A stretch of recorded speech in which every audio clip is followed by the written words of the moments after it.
이게 노르웨이 수도 오슬로에 도착한다. 노르웨이는 우리나라보다 3배가 넘는 넓은 국토에 인구는 단 532만여 명이 살고 있다. 오슬로는 1299년부터 노르웨이의 수도로 자리 잡은 북유럽에서 가장 오래된 도시 중 하나다. 노르웨이 인구 중 약 100만 명이 이곳을 중심으로 살고 있다.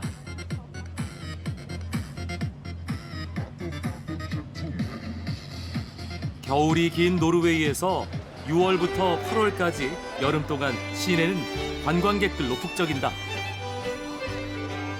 시내 한가운데 노르웨이 왕궁이 있다. 1849년에 세워진 왕궁은 화려함보다는 소박함과 친근함을 잘 보여준다. 왕궁을 지키는 근위병도 관광객들에게 친근하게 대하는 모습이 인상적이다. 함께 사진도 찍어주고 대화도 나눈다.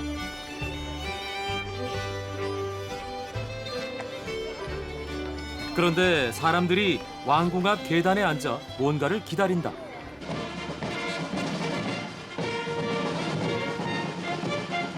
오후 1시 반, 군악대의 연주와 함께 군인들이 행진을 한다. 카를 요한슨 거리를 따라 중앙역에서 왕궁까지 약 1km 구간을 행진하는데 군악대의 멋진 행진이 거리를 활기로 가득 채운다.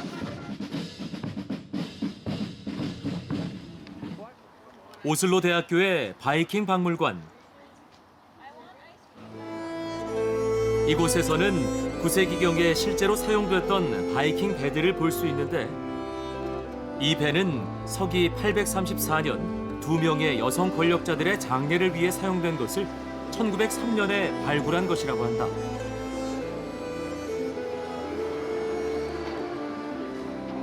선박과 함께 많은 부장품들도 발굴돼 당시의 생활상을 엿볼 수 있다.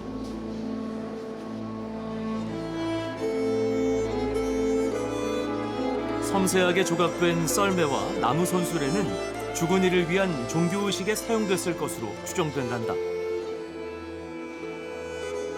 오세베르그 선박에서는 총 5개의 동물 조각이 발견됐는데 용 같기도 하고 뱀 같기도 한 이 조각은 자세히 들여다보면 당시의 세공 기술이 매우 발달돼 있음을 알 수 있다.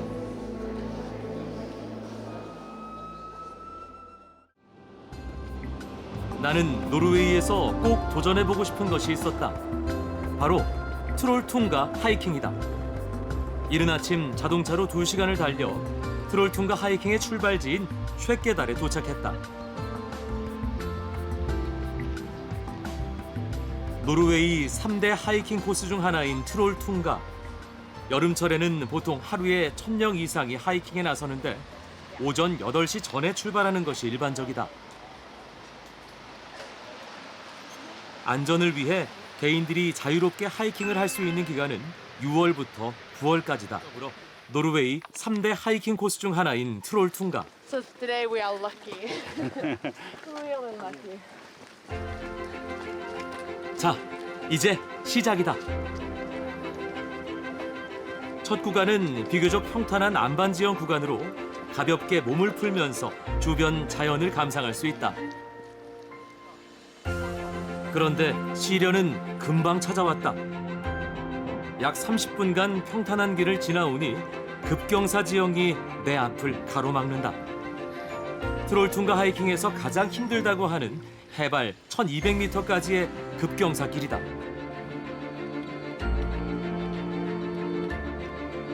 올라도 끝이 보이지 않는다.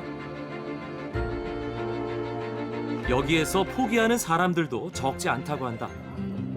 잠시만 여유를 가지고 주위를 둘러보면 척박해 보이는 이곳에도 강인한 생명력을 지닌 야생의 생명이 살아 숨쉬고 있다.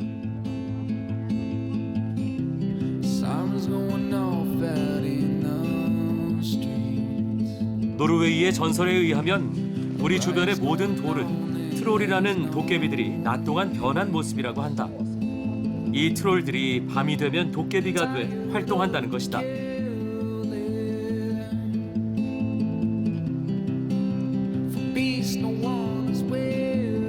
맑은 공기 때문일까? 아니면 힘들 때마다 펼쳐지는 대자연의 장관 때문일까?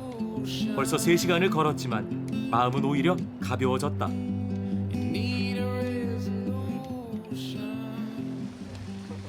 filming the whole 트롤 퉁가에서 하룻밤을 지내고 내려오는 길이라는 사람들을 만났다. crazy. I thought, why is he so nervous? We've already been on it. It was just amazing. The views were fantastic. Yeah, weren't they? beautiful Yeah, panoramic views. yeah, good views. Well, you could see out of the window, you could see the sunset and the sunrise with the hot chocolate. Dinner? What did you eat for dinner? Deer stew. Ooh. A deer stew for dinner. 이곳에는 트롤 퉁가까지 당일로 왕복하기가 어려운 사람이나 가족 여행객들을 위해 하룻밤을 묵을 수 있는 시설이 있다. 물론 미리 예약을 해야 하는데 최근엔 인기가 좋아서 예약하기가 쉽지 않다고 한다. 미국에서 온 이 가족은 오늘 밤 여기에 묵을 계획이란다. We thought it'd be fun just to wake up with the sunrise, and then we get to see Trolltunga in the evening, sunset. Oh, we thought this would be a fun place to stay, and you could see all this beautiful scenery. And that's it. We're excited to try it out. And we have our own swimming pool right by it.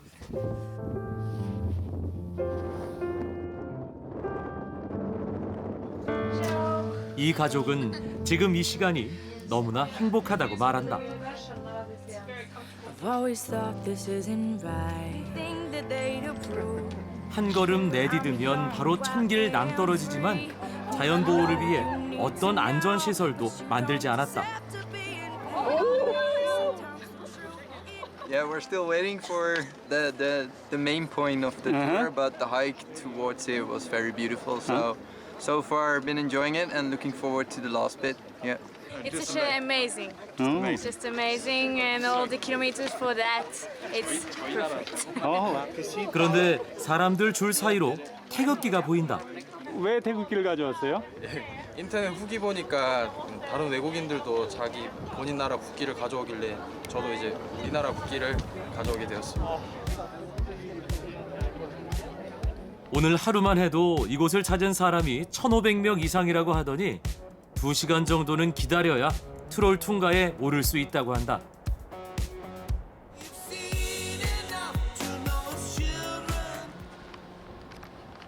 이 사람은 일반적인 패러글라이딩과는 달리 하늘을 날며 회전과 급강하 등 고개 비행을 선보이는 일명 아크로바틱 패러글라이딩을 즐긴단다.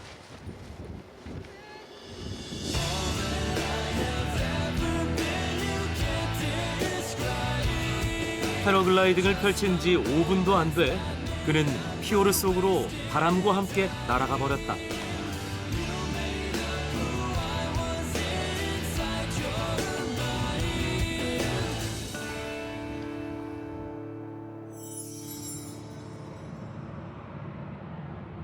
노르웨이는 북쪽으로 가는 길이라는 뜻이다. 나는 이제 이번 여행의 마지막 여정, 북극권에 속하는 로포텐으로 출발한다. 우리를 태운 작은 프로펠러 비행기는 오슬로 공항을 출발해 2시간 20분 만에 북극권에 속하는 로포텐 제도의 관문 스볼베르에 도착한다. 북위 68도에 위치한 스볼베르는 인구 약 5,000명이 사는 로포텐 제도의 중심 도시다. 이곳에는 아주 특별한 산이 있다. 그런데 산 초입부터 오르기가 만만치 않다.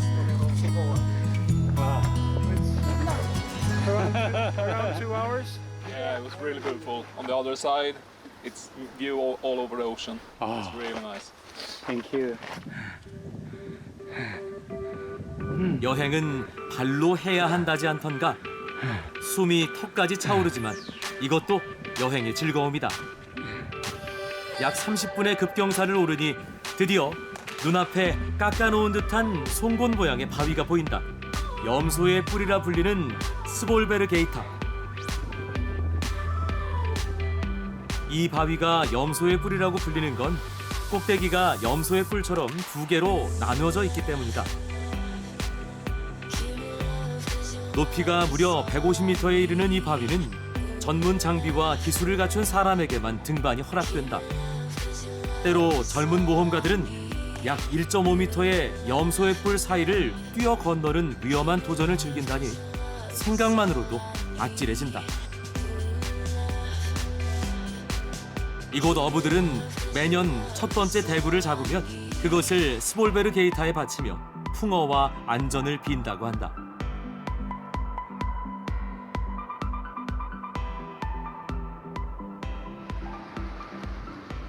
스볼베르에서 자동차로 약 20분을 달리면 헤닝스베르라는 작은 마을이 있다. 이 작은 마을을 관광객들이 찾는 것은 이곳에 아주 특별한 시설이 있기 때문이다. 마을 한쪽에 위치한 축구장.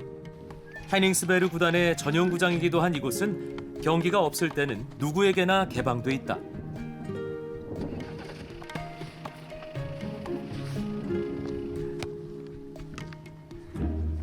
Where are you from? England. Why did you come here? To see this pitch. 이 축구장은 하늘에서 봤을 때 그 특별함이 살아난다.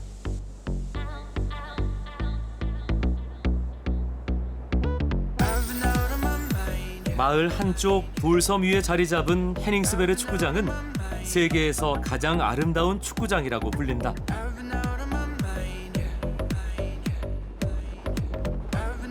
나는 지금 로포텐 제도의 끝자락 레인의 마을로 간다. 8월 한여름 낮 기온이 13도를 가리키는 것을 보니 여기가 북극권이 맞기는 맞나 보다.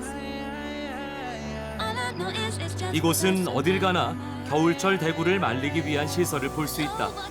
100여 년 전까지 대구는 노르웨이 경제의 70-80%를 차지했다고 한다. 마을 입구의 가게에서 가장 먼저 눈에 띈 것은 말려놓은 아귀다. 가격은 3만 원 정도로 관광객들이 기념품으로 사간다고 한다. 잘 건조하면 5년 이상 보존이 가능하다는 대구. 맛은 우리의 황태포와 비슷했다.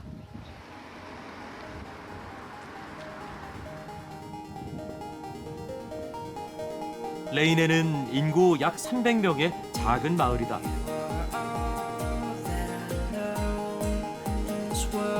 그런데 이 마을이 1970년대 한 잡지에 노르웨이에서 가장 아름다운 마을로 선정된 이후 노르웨이 사람들도 평생에 한 번은 꼭 방문하고 싶어하는 곳이 됐단다.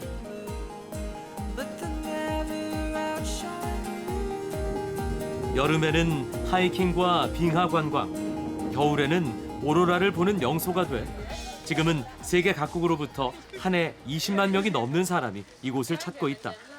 It's amazing. It's very different from Barcelona, and it's very different. It's a very beautiful village. We really like the houses, small houses, and the views are awesome.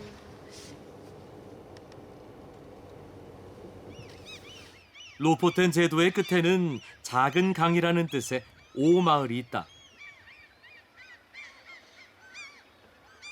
이곳을 찾은 여행객은 다시 출발한 곳으로 돌아가야 한다. 그래서 사람들은 오마을을 노르웨이의 끝마을이라고 부른다.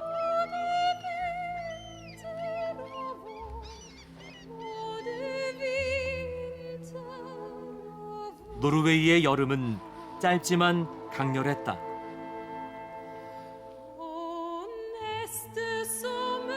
누군가는 말했다. 여행을 떠난 사람만이 집으로 향하는 기쁨을 가질 수 있다고. 나는 지금 이 여행을 마치지만 곧 또 다른 여행을 준비한다.